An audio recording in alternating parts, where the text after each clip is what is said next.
ஜோதிட நேயர்களுக்கு இனிய வணக்கம். இந்த 2025ஆம் ஆண்டு சனி பகவானால் மீனராசியிற்கு என்னென்ன விதமான கஷ்டங்களும் துன்பங்களும் வரப்போகிறது என்பதையும், அது மட்டுமல்லாமல் இந்த ஆணி மதமும் எப்படி இருக்கும் என்பதை பற்றி தான் நம்ம இந்த வீடியோவில் முழுமைக்கும் காணப்போகிறோம். மறக்காம நம்ம ஜோதிட சேனலுக்கு நீங்கள் புதிய பார்வையாளராக இருப்பின் மறக்காமல் நமது சேனலை சப்ஸ்கிரைப் பண்ணி வைத்துக் கொள்ளுங்கள். இந்த ஆண்டில் உங்களுக்கு அதிக அளவிற்கு துணிச்சலையும் சவால்களையும் தரக்கூடிய பிரச்சனைகளானது வந்து கொண்டே இருக்குமாம். ஆனால் அதையும் நீங்கள் உடைத்து எரிந்துவிட்டு அடுத்த ஒரு நிலைமைக்கு செல்லவும் வாய்ப்புகள் அதிகமாகவே இருக்கின்றது. உங்களுடைய காதல் வாழ்க்கையை நீங்கள் எடுத்துக்கொண்டீர்கள் என்றால் நீங்கள் விரும்பிய துணையை அடைவீர்கள். அது மட்டுமல்லாமல் உங்களுடைய ஃபியூச்சர் எதிர்காலத்தை பற்றிய விருப்பங்களை நீங்கள் உங்களுடைய துணையுடன் சேர்ந்து முடிவு எடுப்பீர்கள். குடும்பத்தில் அதிக அளவில் உங்களுக்கு மகிழ்ச்சியை தரக்கூடிய ஆண்டாக இந்த ஆண்டானது உங்களுக்கு விளங்கும்.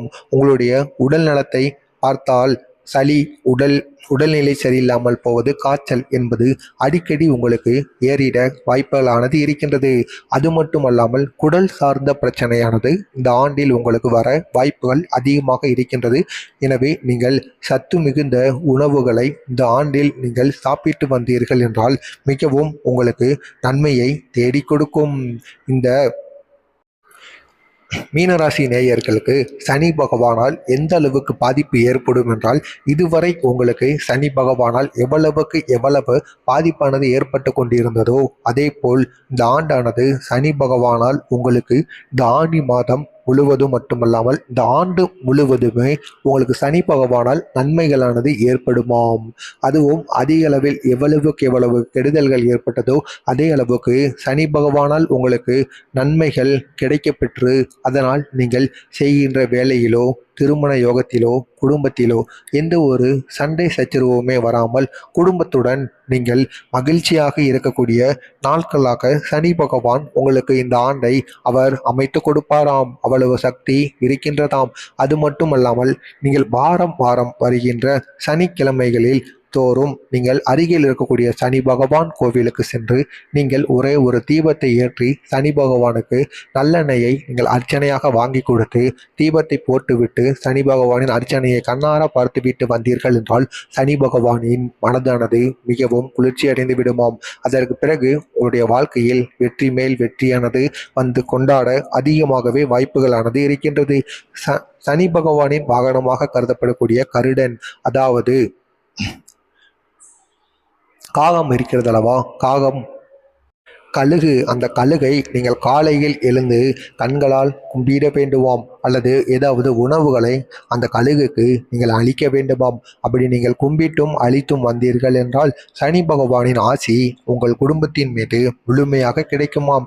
இதனால் எந்த ஒரு சண்டை சச்சரவும் உங்களுடைய குடும்பத்தில் ஏற்படாதாம். நீங்கள் செய்கின்ற வேலைகளில் உங்களுக்கு வெற்றி வாய்ப்பை தேடி கொடுக்கும் ஆண்டாக இந்த ஆண்டானது அமையும். அனைத்து இடங்களிலுமே நீங்கள் அதிகளவில் நன்மையை எதிர்பார்ப்பீர்கள். நன்மையானது உங்களுக்கும் ஏற்படும்.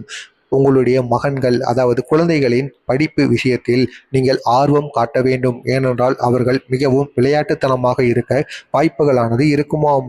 எனவே நீங்கள் சனி பகவானுக்கு வாரம் ஒரு முறை இந்த ஒரே ஒரு செயலை சனி பகவான் கோவிலுக்கு சென்று வாரம் வாரம் செய்து வாருங்கள். சனி பகவானின் அருள் பெற்று உங்களுடைய பிரச்சனைகள் அனைத்துமே தீரும். இந்த ஆண்டு நீங்கள் நினைத்தபடி உங்களுடைய ஆண்டாகவும் இருக்க அதிகப்படியான வாய்ப்புகளானது இருக்கின்றது. எனவே மறக்காமல் மீனராசியினர் இந்த ஒரு செயலை செய்யுங்கள். மீனராசியினர் இருந்தீர்கள் என்றால் மறக்காமல் நமது சேனலை சப்ஸ்கிரைப் செய்து வைத்துக் கொள்ளுங்கள்.